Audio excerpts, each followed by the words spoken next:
ದಕ್ಷಿಣ ಕನ್ನಡ ಜಿಲ್ಲೆಯಲ್ಲಿ ಮಳೆ ಅವಾಂತರ ಸಿಕ್ಕಾಪಟ್ಟೆ ಆಗಿರ್ತಕ್ಕಂಥದ್ದು. ಮಂಗಳೂರು ನಗರದಲ್ಲಿ ರಸ್ತೆಗಳೆಲ್ಲ ನದಿಗಳ ತರ ಆಗ್ಬಿಟ್ಟಿದೆ. ದೊಡ್ಡ ರಸ್ತೆಗಳಾದ್ರೂ ಕೂಡ ಜಲಾವೃತ ಆಗಿದೆ.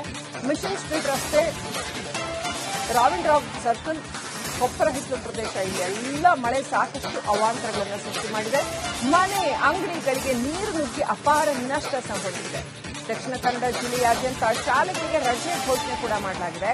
ಅಂಗನವಾಡಿ ಹಾಗೂ ಶಾಲೆಗಳಿಗೆ, ಪ್ರೌಢಶಾಲೆಗಳಿಗೂ ಕೂಡ ರಜೆ ಘೋಷಣೆ ಮಾಡಲಾಗಿದೆ. ಅಷ್ಟರ ಮಟ್ಟಿಗೆ ದಕ್ಷಿಣ ಕನ್ನಡ ಜಿಲ್ಲೆಯಲ್ಲಿ ಅವಾಂತರ ಸೃಷ್ಟಿಯಾಗಿದೆ. ಕಳೆದ ಸಾರಿಗಿಂತಲೂ ಕೂಡ ಈ ಸಾರಿ ಹೆಚ್ಚಿನ ಮಟ್ಟದ ಅವಾಂತರ ಸೃಷ್ಟಿಯಾಗಿದೆ ದಕ್ಷಿಣ ಕನ್ನಡ ಮಂಗಳೂರಿನಲ್ಲಿ. ಎಸ್ಪೆಷಲಿ ನೋಡಿ ಎಷ್ಟು ದೊಡ್ಡ ಪ್ರಮಾಣದಲ್ಲಿ ನೀರು ನಿಂತಿರ್ತಕ್ಕಂಥದ್ದು. ಮೊಳಕಾಲ್ವರೆಗೆ ನೀರು ನಿಂತಿದೆ. ಅಲ್ಲಿ ಸಂಚಾರ ಅಂತೂ ಸಾಧ್ಯನೇ ಇಲ್ಲ ಅನ್ನೋ ಮಟ್ಟಿಗೆ, ದೋಣಿಗಳಷ್ಟೇ ಹೋಗಕ್ಕೆ ಸಾಧ್ಯ ಅನ್ನೋ ಮಟ್ಟಿಗೆ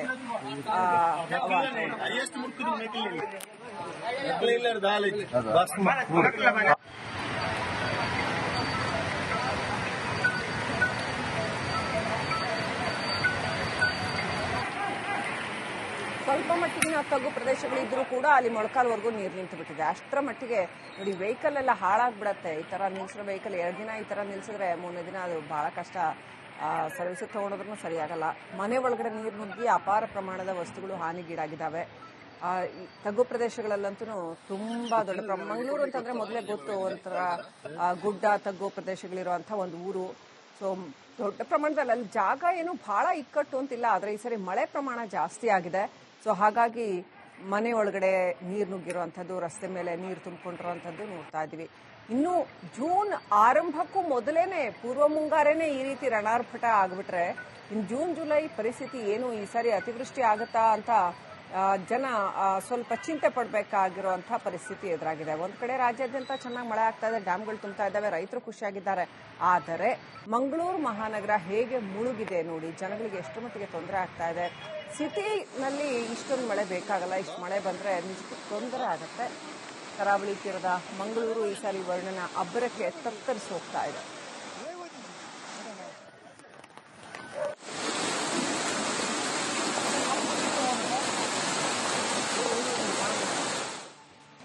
ಉಡುಪಿ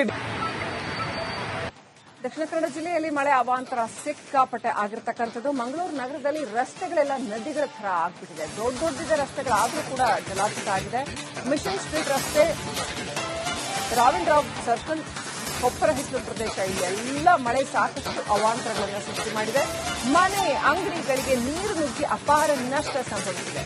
ದಕ್ಷಿಣ ಕನ್ನಡ ಜಿಲ್ಲೆಯಾದ್ಯಂತ ಶಾಲೆಗಳಿಗೆ ರಜೆ ಘೋಷಣೆ ಕೂಡ ಮಾಡಲಾಗಿದೆ.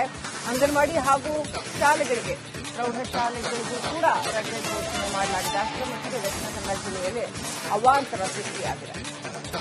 ಕಳೆದ ಸಾರಿಗಿಂತಲೂ ಕೂಡ ಈ ಸಾರಿ ಹೆಚ್ಚಿನ ಮಟ್ಟದ ಅವಾಂತರ ಸೃಷ್ಟಿಯಾಗಿದೆ ದಕ್ಷಿಣ ಕನ್ನಡ ಮಂಗಳೂರಿನಲ್ಲಿ. ಎಸ್ಪೆಷಲಿ ನೋಡಿ ಎಷ್ಟು ದೊಡ್ಡ ಪ್ರಮಾಣದಲ್ಲಿ ನೀರು ನಿಂತಿರ್ತಕ್ಕಂಥದ್ದು. ಮೊಳಕಾಲ್ವರೆಗೆ ನೀರು ನಿಂತಿದೆ. ಅಲ್ಲಿ ಸಂಚಾರ ಅಂತೂ ಸಾಧ್ಯನೇ ಇಲ್ಲ ಅನ್ನೋ ಮಟ್ಟಿಗೆ, ದೋಣಿಗಳಷ್ಟೇ ಹೋಗಕ್ಕೆ ಸಾಧ್ಯ ಅನ್ನೋ ಮಟ್ಟಿಗೆ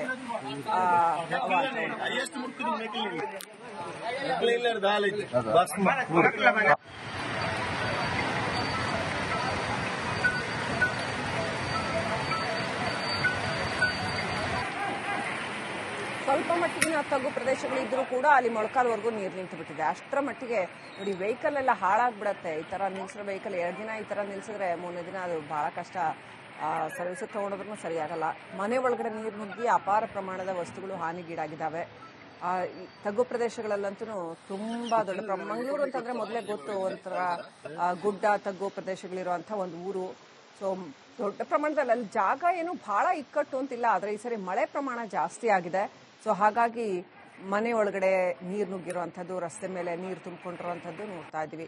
ಇನ್ನು ಜೂನ್ ಆರಂಭಕ್ಕೂ ಮೊದಲೇನೆ ಪೂರ್ವ ಮುಂಗಾರೇನೆ ಈ ರೀತಿ ರಣಾರ್ಭಟ ಆಗ್ಬಿಟ್ರೆ ಇನ್ನು ಜೂನ್ ಜುಲೈ ಪರಿಸ್ಥಿತಿ ಏನು, ಈ ಸಾರಿ ಅತಿವೃಷ್ಟಿ ಆಗುತ್ತಾ ಅಂತ ಜನ ಸ್ವಲ್ಪ ಚಿಂತೆ ಪಡಬೇಕಾಗಿರುವಂತಹ ಪರಿಸ್ಥಿತಿ ಎದುರಾಗಿದೆ. ಒಂದ್ ಕಡೆ ರಾಜ್ಯಾದ್ಯಂತ ಚೆನ್ನಾಗಿ ಮಳೆ ಆಗ್ತಾ ಇದೆ, ಡ್ಯಾಮ್ಗಳು ತುಂಬ್ತಾ ಇದ್ದಾವೆ, ರೈತರು ಖುಷಿಯಾಗಿದ್ದಾರೆ. ಆದರೆ ಮಂಗಳೂರು ಮಹಾನಗರ ಹೇಗೆ ಮುಳುಗಿದೆ ನೋಡಿ, ಜನಗಳಿಗೆ ಎಷ್ಟು ಮಟ್ಟಿಗೆ ತೊಂದರೆ ಆಗ್ತಾ ಇದೆ. ಸಿಟಿನಲ್ಲಿ ಇಷ್ಟೊಂದು ಮಳೆ ಬೇಕಾಗಲ್ಲ, ಇಷ್ಟು ಮಳೆ ಬಂದ್ರೆ ನಿಜಕ್ಕೂ ತೊಂದರೆ ಆಗುತ್ತೆ. ಕರಾವಳಿ ತೀರದ ಮಂಗಳೂರು ಈ ಸಾರಿ ವರ್ಣನ ಅಬ್ಬರಕ್ಕೆ ತತ್ತರಿಸಿ ಹೋಗ್ತಾ ಇದೆ.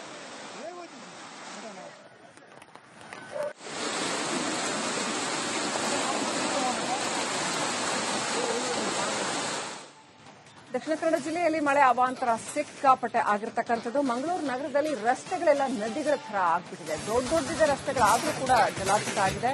ಮಿಷನ್ ಸ್ಟ್ರೀಟ್ ರಸ್ತೆ, ರಾವಿನ್ ರಾವ್ ಸರ್ಕಲ್, ಕೊಪ್ಪರ ಹಿತ್ತಲು ಪ್ರದೇಶ ಇಲ್ಲೆಲ್ಲ ಮಳೆ ಸಾಕಷ್ಟು ಅವಾಂತರಗಳನ್ನು ಸೃಷ್ಟಿ ಮಾಡಿದೆ. ಮನೆ ಅಂಗಡಿಗಳಿಗೆ ನೀರು ನುಗ್ಗಿ ಅಪಾರ ನಷ್ಟ ಸಂಭವಿಸಿದೆ. ದಕ್ಷಿಣ ಕನ್ನಡ ಜಿಲ್ಲೆಯಾದ್ಯಂತ ಶಾಲೆಗಳಿಗೆ ರಜೆ ಘೋಷಣೆ ಕೂಡ ಮಾಡಲಾಗಿದೆ.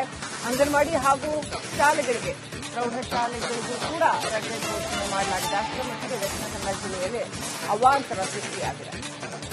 ಕಳೆದ ಸಾರಿಗಿಂತಲೂ ಕೂಡ ಈ ಸಾರಿ ಹೆಚ್ಚಿನ ಮಟ್ಟದ ಅವಾಂತರ ಸೃಷ್ಟಿಯಾಗಿದೆ ದಕ್ಷಿಣ ಕನ್ನಡ ಮಂಗಳೂರಿನಲ್ಲಿ. ಎಸ್ಪೆಷಲಿ ನೋಡಿ ಎಷ್ಟು ದೊಡ್ಡ ಪ್ರಮಾಣದಲ್ಲಿ ನೀರು ನಿಂತಿರ್ತಕ್ಕಂಥದ್ದು. ಮೊಳಕಾಲ್ವರೆಗೆ ನೀರು ನಿಂತಿದೆ. ಅಲ್ಲಿ ಸಂಚಾರ ಅಂತೂ ಸಾಧ್ಯನೇ ಇಲ್ಲ ಅನ್ನೋ ಮಟ್ಟಿಗೆ, ದೋಣಿಗಳಷ್ಟೇ ಹೋಗಕ್ಕೆ ಸಾಧ್ಯ ಅನ್ನೋ ಮಟ್ಟಿಗೆ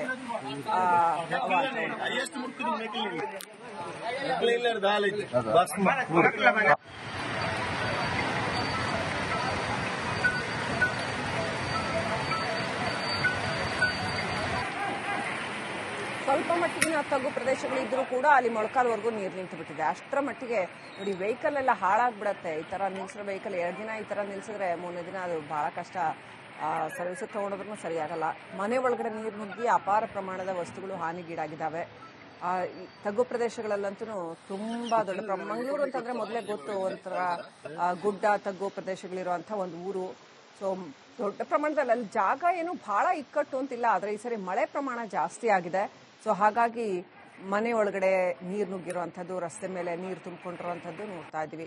ಇನ್ನು ಜೂನ್ ಆರಂಭಕ್ಕೂ ಮೊದಲೇನೆ ಪೂರ್ವ ಮುಂಗಾರೇನೆ ಈ ರೀತಿ ರಣಾರ್ಭಟ ಆಗ್ಬಿಟ್ರೆ ಇನ್ನು ಜೂನ್ ಜುಲೈ ಪರಿಸ್ಥಿತಿ ಏನು, ಈ ಸಾರಿ ಅತಿವೃಷ್ಟಿ ಆಗತ್ತಾ ಅಂತ ಜನ ಸ್ವಲ್ಪ ಚಿಂತೆ ಪಡಬೇಕಾಗಿರುವಂತಹ ಪರಿಸ್ಥಿತಿ ಎದುರಾಗಿದೆ. ಒಂದ್ ಕಡೆ ರಾಜ್ಯಾದ್ಯಂತ ಚೆನ್ನಾಗಿ ಮಳೆ ಆಗ್ತಾ ಇದೆ, ಡ್ಯಾಮ್ಗಳು ತುಂಬ್ತಾ ಇದ್ದಾವೆ, ರೈತರು ಖುಷಿಯಾಗಿದ್ದಾರೆ. ಆದರೆ ಮಂಗಳೂರು ಮಹಾನಗರ ಹೇಗೆ ಮುಳುಗಿದೆ ನೋಡಿ, ಜನಗಳಿಗೆ ಎಷ್ಟು ಮಟ್ಟಿಗೆ ತೊಂದರೆ ಆಗ್ತಾ ಇದೆ. ಸಿಟಿನಲ್ಲಿ ಇಷ್ಟೊಂದು ಮಳೆ ಬೇಕಾಗಲ್ಲ, ಇಷ್ಟು ಮಳೆ ಬಂದ್ರೆ ನಿಜಕ್ಕೂ ತೊಂದರೆ ಆಗತ್ತೆ.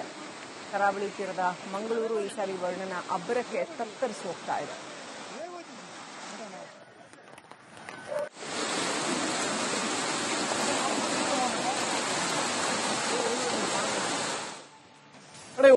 ದಕ್ಷಿಣ ಕನ್ನಡ ಜಿಲ್ಲೆಯಲ್ಲಿ ಮಳೆ ಅವಾಂತರ ಸಿಕ್ಕಾಪಟ್ಟೆ ಆಗಿರ್ತಕ್ಕಂಥದ್ದು. ಮಂಗಳೂರು ನಗರದಲ್ಲಿ ರಸ್ತೆಗಳೆಲ್ಲ ನದಿಗಳ ತರ ಆಗ್ಬಿಟ್ಟಿದೆ. ದೊಡ್ಡದಿದೆ ರಸ್ತೆಗಳಾದ್ರೂ ಕೂಡ ಜಲಾವೃತ ಆಗಿದೆ. ಮಿಷನ್ ಸ್ಟ್ರೀಟ್ ರಸ್ತೆ, ರಾವಿನ್ ರಾವ್ ಸರ್ಕಲ್, ಕೊಪ್ಪರ ಹಿತ್ತಲು ಪ್ರದೇಶ ಇಲ್ಲೆಲ್ಲ ಮಳೆ ಸಾಕಷ್ಟು ಅವಾಂತರಗಳನ್ನು ಸೃಷ್ಟಿ ಮಾಡಿದೆ. ಮನೆ ಅಂಗಡಿಗಳಿಗೆ ನೀರು ನುಗ್ಗಿ ಅಪಾರ ನಷ್ಟ ಸಂಭವಿಸಿದೆ. ದಕ್ಷಿಣ ಕನ್ನಡ ಜಿಲ್ಲೆಯಾದ್ಯಂತ ಶಾಲೆಗಳಿಗೆ ರಜೆ ಘೋಷಣೆ ಕೂಡ ಮಾಡಲಾಗಿದೆ. ಅಂಗನವಾಡಿ ಹಾಗೂ ಶಾಲೆಗಳಿಗೆ, ಪ್ರೌಢಶಾಲೆಗಳಿಗೂ ಕೂಡ ರಜೆ ಘೋಷಣೆ ಮಾಡಲಾಗಿದೆ. ಅಷ್ಟರ ಮಟ್ಟಿಗೆ ದಕ್ಷಿಣ ಕನ್ನಡ ಜಿಲ್ಲೆಯಲ್ಲಿ ಅವಾಂತರ ಸೃಷ್ಟಿಯಾಗಿದೆ. ಕಳೆದ ಸಾರಿಗಿಂತಲೂ ಕೂಡ ಈ ಸಾರಿ ಹೆಚ್ಚಿನ ಮಟ್ಟದ ಅವಾಂತರ ಸೃಷ್ಟಿಯಾಗಿದೆ ದಕ್ಷಿಣ ಕನ್ನಡ ಮಂಗಳೂರಿನಲ್ಲಿ. ಎಸ್ಪೆಷಲಿ ನೋಡಿ ಎಷ್ಟು ದೊಡ್ಡ ಪ್ರಮಾಣದಲ್ಲಿ ನೀರು ನಿಂತಿರ್ತಕ್ಕಂಥದ್ದು. ಮೊಳಕಾಲ್ವರೆಗೆ ನೀರು ನಿಂತಿದೆ. ಅಲ್ಲಿ ಸಂಚಾರ ಅಂತೂ ಸಾಧ್ಯನೇ ಇಲ್ಲ ಅನ್ನೋ ಮಟ್ಟಿಗೆ, ದೋಣಿಗಳಷ್ಟೇ ಹೋಗಕ್ಕೆ ಸಾಧ್ಯ ಅನ್ನೋ ಮಟ್ಟಿಗೆ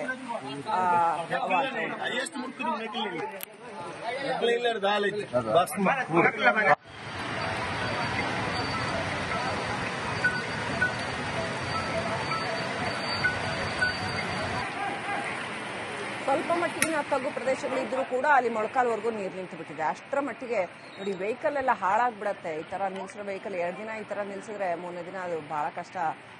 ಸರ್ವಿಸ್ ತಗೊಂಡ್ರೂ ಸರಿಯಾಗಲ್ಲ. ಮನೆ ಒಳಗಡೆ ನೀರು ನುಗ್ಗಿ ಅಪಾರ ಪ್ರಮಾಣದ ವಸ್ತುಗಳು ಹಾನಿಗೀಡಾಗಿದ್ದಾವೆ. ತಗ್ಗು ಪ್ರದೇಶಗಳಲ್ಲಂತೂ ತುಂಬಾ ದೊಡ್ಡ ಮಂಗಳೂರು ಅಂತಂದ್ರೆ ಮೊದಲೇ ಗೊತ್ತು, ಒಂಥರ ಗುಡ್ಡ ತಗ್ಗು ಪ್ರದೇಶಗಳಿರುವಂತ ಒಂದು ಊರು. ಸೊ ದೊಡ್ಡ ಪ್ರಮಾಣದಲ್ಲಿ ಅಲ್ಲಿ ಜಾಗ ಏನು ಬಹಳ ಇಕ್ಕಟ್ಟು ಅಂತಿಲ್ಲ, ಆದ್ರೆ ಈ ಸರಿ ಮಳೆ ಪ್ರಮಾಣ ಜಾಸ್ತಿ ಆಗಿದೆ.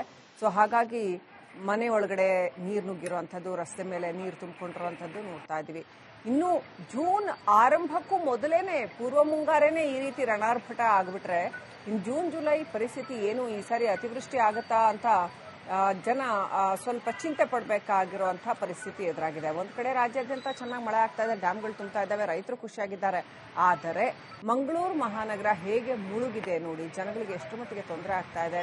ಸಿಟಿನಲ್ಲಿ ಇಷ್ಟೊಂದು ಮಳೆ ಬೇಕಾಗಲ್ಲ, ಇಷ್ಟು ಮಳೆ ಬಂದ್ರೆ ನಿಜಕ್ಕೂ ತೊಂದರೆ ಆಗತ್ತೆ. ಕರಾವಳಿ ತೀರದ ಮಂಗಳೂರು ಈ ಸಾರಿ ವರ್ಣನ ಅಬ್ಬರಕ್ಕೆ ತತ್ತರಿಸಿ ಹೋಗ್ತಾ ಇದೆ.